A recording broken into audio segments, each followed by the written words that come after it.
Hola, sean bienvenidos al canal. Hoy estaremos en esta clase de Administración Gerencial de segundo año de Contaduría Pública conversando acerca de la planeación. Es importante destacar aquí con esta introducción que para poder entrar a planeación, ustedes ya el año pasado vieron introducción a la administración y hablaron del proceso administrativo, donde su primera etapa era planear, ¿verdad? ¿Se acuerda que decíamos proceso administrativo y ustedes de una vez decían planear, organizar, dirigir y controlar? Este año se trata de estudiar las etapas del proceso administrativo una a una y en esta clase estaremos haciendo un repaso solo de planeación. ¿Qué es la planeación? ¿Cuáles son las definiciones que tienen diferentes autores? Para ello, para entrar en materia, es importante considerar, en primer lugar, la planeación. En primer lugar, pues, recuerdo que en esto que tenía que ver con, ¿se acuerdan de el arte de la guerra de Sun Tzu? Bueno, en este caso vamos a conversar de este primer capítulo del libro que muchos de ustedes leyeron el año anterior, o que ya también lo tienen de lectura en su mesita de noche, ¿no? O en su biblioteca, a quienes que les gusta mucho la lectura. El arte de la guerra es un libro que deberíamos todos tener porque nos ayuda a planear o anticipar. En este caso vamos a hacer referencia solo al capítulo 1 y a medida que vayamos avanzando vamos a ir tocando ciertos capítulos que nos pondrán en contexto con el tema que vamos a hablar. Serán aproximadamente 20 minutos de esta videoclase. Entonces, en primer lugar, es importante planear la guerra, decía Sun Tzu, porque lo que estás exponiendo es tu propia vida, es decir, estás en riesgo entre morir o sobrevivir. Es por ello que él decía que había que estudiar 5 factores fundamentales y que se tenían que tomar en consideración. Él hablaba de las influencias o de la moral, es decir, la capacidad que tiene el pueblo para seguir a sus gobernantes y hacer que el pueblo se sintiera seguro con la dirección de éste. El clima, él decía que había que estudiar el clima, las estaciones invierno, verano, otoño, primavera, saber en qué estación del año se encuentra, qué situaciones se presenta el terreno, eh, si es posible avanzar, si es un terreno eh, boscoso, llano, plano, ¿verdad? Montañoso. Esto lo tenía que considerar. Y saber cómo era la autoridad o el mando, si las personas, cómo eran sus ejércitos, si había respeto a la autoridad. Y cuando hablaba de la doctrina era si el pueblo es capaz de seguir a su gobernante a las implicaciones que éste le ordenara o le comandara. Entonces estos factores eran importantes conocer para saber si se podía ganar una guerra o no. Para ello, él decía que había que considerar 7 elementos y el general que los conociera o que los dominara o que los considerara era capaz de ganar una guerra. Entonces, fíjense, soberano, quien tiene más influencia moral, quien puede influir sobre los terceros. General, qué bando tiene el comandante más competente, porque yo puedo tener un gran ejército, pero si tengo a alguien que lo dirige de manera inapropiada, pues este ejército no va a tener ningún resultado positivo. En cuanto al clima y el terreno, dice quién había que estudiarlo porque hay que saber quién tiene mejores ventajas, cuáles de los dos bandos tiene mejores ventajas en este aspecto. En cuanto a los reglamentos y decretos, ¿qué ejército los respeta mejor? Es decir, ¿qué ejército tiene más disciplina? En cuanto al armamento, decía qué bando posee las mejores armas y de acuerdo a este, pues quién pudiese estar en ventaja. Los oficiales y los soldados, quién tiene los mejores hombres entrenados y disciplinados. Es como se me viene la primera a la mente esto de los milicianos y el grupo de los Marines norteamericanos, ¿no? ¿Quién tiene? Y en cuanto a los premios y castigos, ¿quién los distribuye con mejor sabiduría? Entonces, de esta forma, Sun Tzu decía, quien maneje estos 5 elementos, ¿verdad? De manera apropiada, quien los estudia, el general que los estudia de mejor manera, está en posibilidad de ganar la guerra. Entonces, fíjense que todo inicia desde planear, es decir, tratar de ver qué va a pasar en el futuro y de eso pues estaremos conversando. Él decía, quien observa mejor estos atributos cuenta con mejores condiciones para pronosticar la victoria. Además, él dice, el arte de la guerra es el arte del engaño. Sencillo, el resumen. Si eres capaz, muéstrate incapaz. Si eres activo, muéstrate con pasividad. Si estás cerca, has de creerle al enemigo que estás muy lejos. Y si no, pues al contrario, esta frase me recuerda mucho al cuento de la Llorona, ¿no? Que si la escuchas cerca es porque está lejos, si está lejos es porque está cerca. Y bueno, ataca cuando el enemigo no se lo espere, es decir, sé sigiloso. Entonces, hacíamos esta breve introducción para poder entrar a lo que es la planeación. Y la planeación pues es un proceso que nos atañe a todos, es decir, a nosotros como personas, ¿verdad? Y a las organizaciones o a las empresas, porque esto es una toma de decisiones, eh, pero es una toma de decisiones especial, puesto que la toma de decisiones no siempre equivale a una planeación. Hay decisiones que son programadas y que ya ocurre A, se hace B. Eh, en cuanto a esto de planeación a las personas individuales, por ejemplo, el profesor Luis les mandó hace unos días una nota que les decía, miren muchachos, estoy buscando la mejor manera de hacerles llegar el material.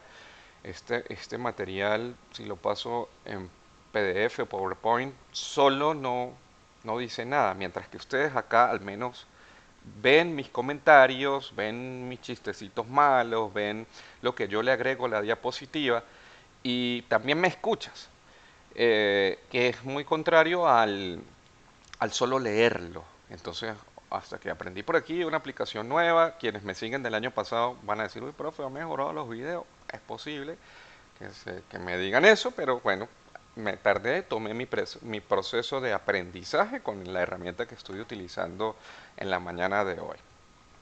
Bien, para estudiar la planeación, de acuerdo con Hampton, él la divide en 3 bloques. Primero, la misión y los objetivos, es decir, a dónde quiero llegar y cuáles son los objetivos que me quiero trazar.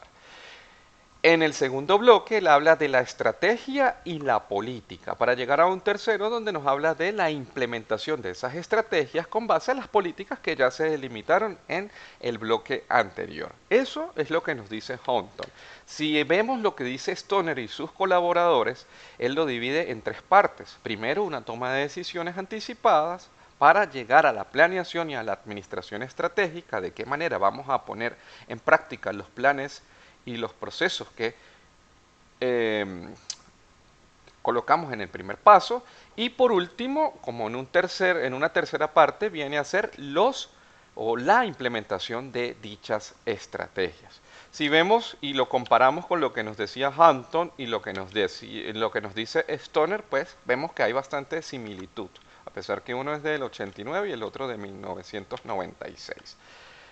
Traemos a colación a Ackoff y Russell Ackoff, él dice, es más contundente en cuanto a que la planeación es una clase especial de toma de decisiones que se distingue por 3 particularidades. Y aquí es segunda vez donde yo digo, es una clase especial de toma de decisiones, planear.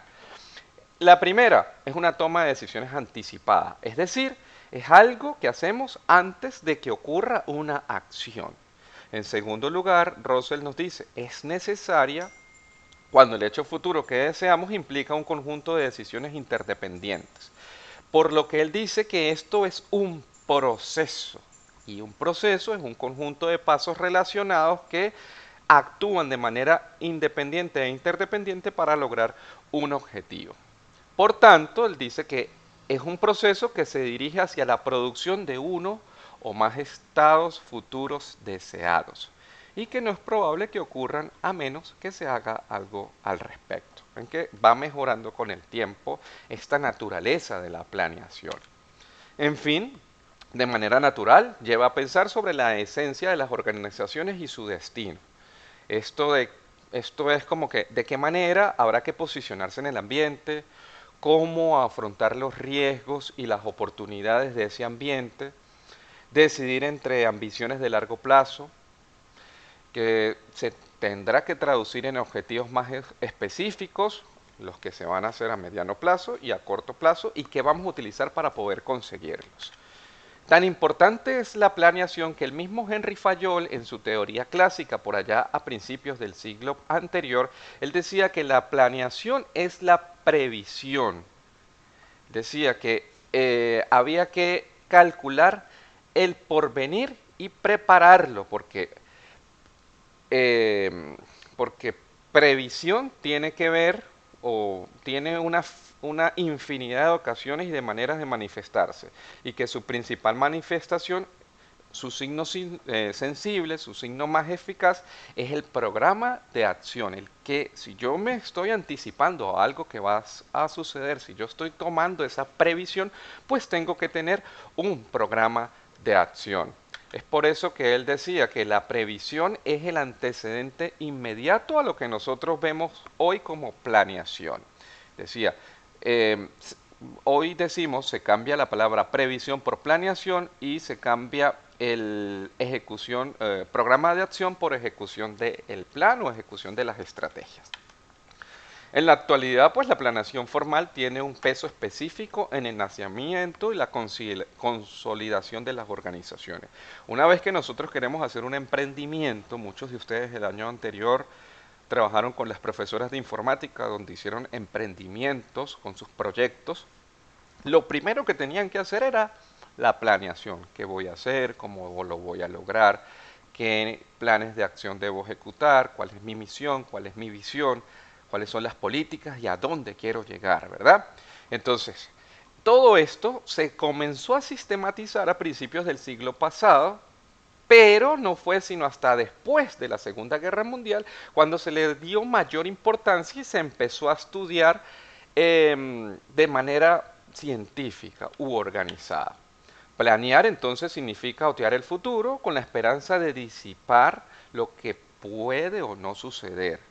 No obstante, a continuación pues vamos a presentar una serie de definiciones de planeación que nos han dado los distintos autores a lo largo del tiempo. Comencemos entonces con la etimología de la palabra planeación. Viene del latín planus, que significa nivelado o plano o llano. De hecho, la palabra viene de los arquitectos o de los ingenieros que la utilizaban para representar gráficamente lo que iba a suceder en el futuro. ¿Sí ven por qué se le llama planeación? A través de un bosquejo se imaginaban lo que iba a suceder. Eso lo extrapolamos o nos lo traemos ahora a la función administrativa o a la etapa de proceso administrativo para poder saber o anticiparnos a lo que va a suceder dentro de la organización. Se dice que es una disposición general de una obra, un análisis de trabajo para corto tiempo. Por su parte tenemos la definición de Henry Fayol, que corresponde a la teoría clásica, donde decía que planeación es calcular el porvenir y prepararlo. Tenemos también a George Terry con el enfoque neoclásico, donde dice que es la selección y relación de hechos, así como la formulación y uso de suposiciones, que son las premisas a lo que quiere llegar, respecto al futuro en la visualización y la formulación de actividades propuestas que se crean, sean necesarias para alcanzar los objetivos deseados. Básicamente viene a ser o presenta las cualidades o las características que hemos dicho anteriormente. Tenemos a Katz y Rosenweil, donde con la teoría de sistemas y las contingencias ellos son más amplios en cuanto a la planeación. Aquí se listan algunas de esas definiciones. Ellos dicen, un plan es cualquier método detallado, formulado de antemano para hacer algo, ¿verdad? La planeación es el proceso de decidir de antemano qué se hará y de qué manera se va a hacer. Incluye determinar las misiones globales, el todo, identificar los resultados claves y fijar esos objetivos específicos, así como las políticas para desarrollo, programas y procedimientos para poder alcanzarlos. Ofrece un marco de referencia para integrar los sistemas complejos de decisiones futuras para poderlos interrelacionar. Y bueno, por último dice que un plan es un curso de acción predeterminada, pero habla de curso de acción predeterminada. Es decir, ya nosotros estamos siendo consecuentes, estamos avisorando el futuro y de acuerdo a esa visión que tuvimos, nosotros la vamos ejecutando. Tenemos a Roselakov en 1997 con la corriente del pensamiento administrativo de la teoría de sistemas. Dice, es un poco más amplia su definición, pero considero que tiene también esos aspectos de los que hemos hablado. Él dice que es un proceso que supone la elaboración y la evaluación de cada parte de un conjunto interrelacionado de decisiones antes de iniciar una acción. En una situación en donde se cree que a menos que se emprenda tal acción no es no es probable el estado futuro que se desea. Y si adopta la acción apropiada, aumentará la probabilidad de obtener ese resultado favorable. O sea, si nosotros tenemos un objetivo o un punto de llegada y trabajamos por él, es posible que nosotros lleguemos a ese punto que establecimos. Si no hacemos nada, pues obviamente eso se va a venir abajo y no vamos a llegar a ninguna parte. Tenemos a Bateman y Snell, dice que es un proceso de toma de decisiones, los pasos importantes que se siguen durante la planeación formal se asemejan a los pasos básicos para la toma de decisiones. Esto es en el marco de la corriente de la teoría neoclásica.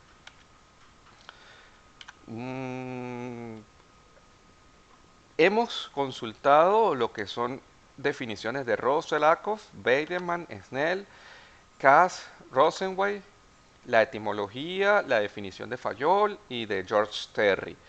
Además de que hablamos de la importancia que tiene la planeación y la naturaleza de la planeación, a su vez de los bloques o de las partes que integran esa naturaleza. Les dije que eran aproximadamente 20 minutos que íbamos a estar conversando para que no se me aburran, no se me duerman, porque es una materia teórica.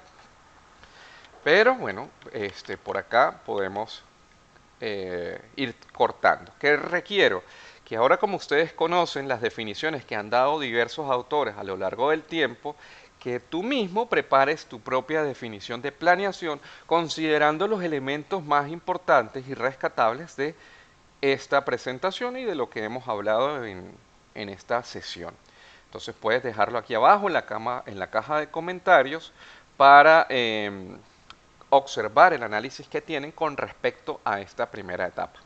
Así que no me queda más sino despedirme, desearles que es un placer verlos por acá o tenerlos por acá y que nos veremos después en un video nuevo.